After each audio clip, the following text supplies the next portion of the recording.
In just 5 minutes, I'll walk you through the entire process of uploading your files and creating an Etsy listing.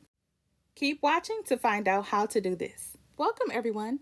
First, you'll want to choose 10 of the best mockups to sell your digital product.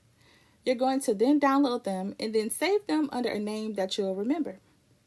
Next, you are going to log into your Etsy shop and click on where it says Listings to add a new listing.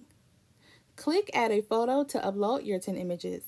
And make sure to occupy all image slots because no two customers are the same, right? Plus, variety is key, and you'll want to attract as many potential customers as you can. Now that we have them all uploaded, you can arrange them in the order that you want them to go.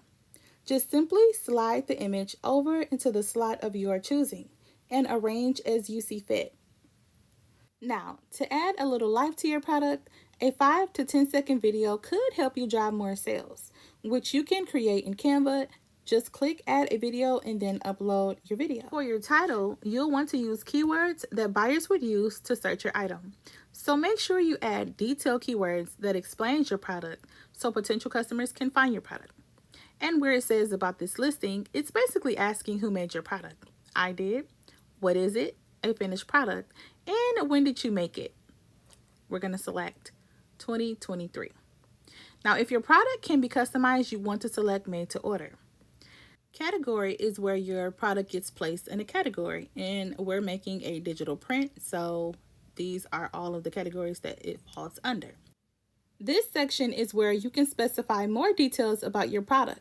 Primary color allows you to select the main color of your product, while width and height are more details you can add about the shape and size.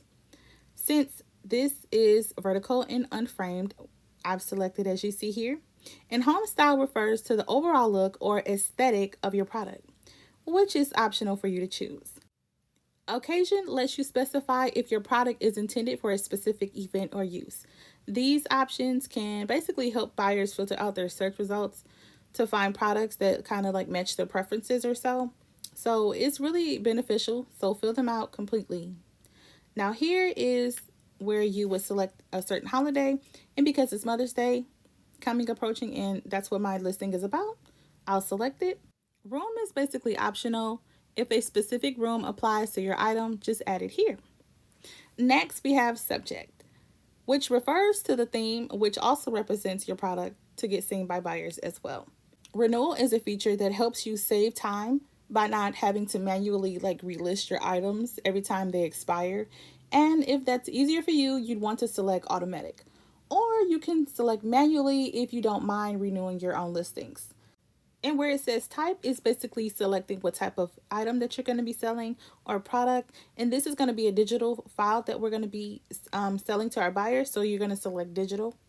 Add a detailed description about your product right here in this description box.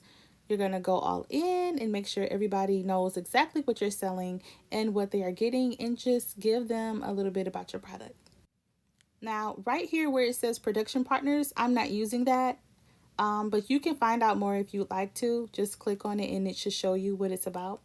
Now, down here is where it says section is basically optional too, but I think it'll be more helpful for shoppers to browse what they may be looking for in your shop. And so here I'm going to add Mother's Day gifts as a section for shoppers looking for Mother's Day gifts. And here you're going to add your tags and use words. Guys, use words that someone might search for, like when it comes to your product. You can add up to at least 13 tags. When it comes to pricing, it's a great idea to research similar products on Etsy and see what they're being priced at.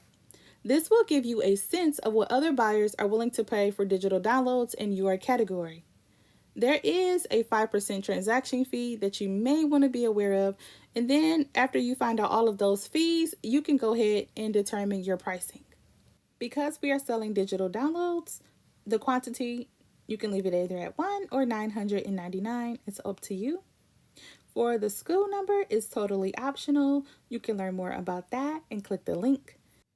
Personalization is where you will add your instructions for customers to follow when placing their order. This section is optional as well. But once you filled out the personalization section, you'll need to make sure your customers can access the digital files they've purchased.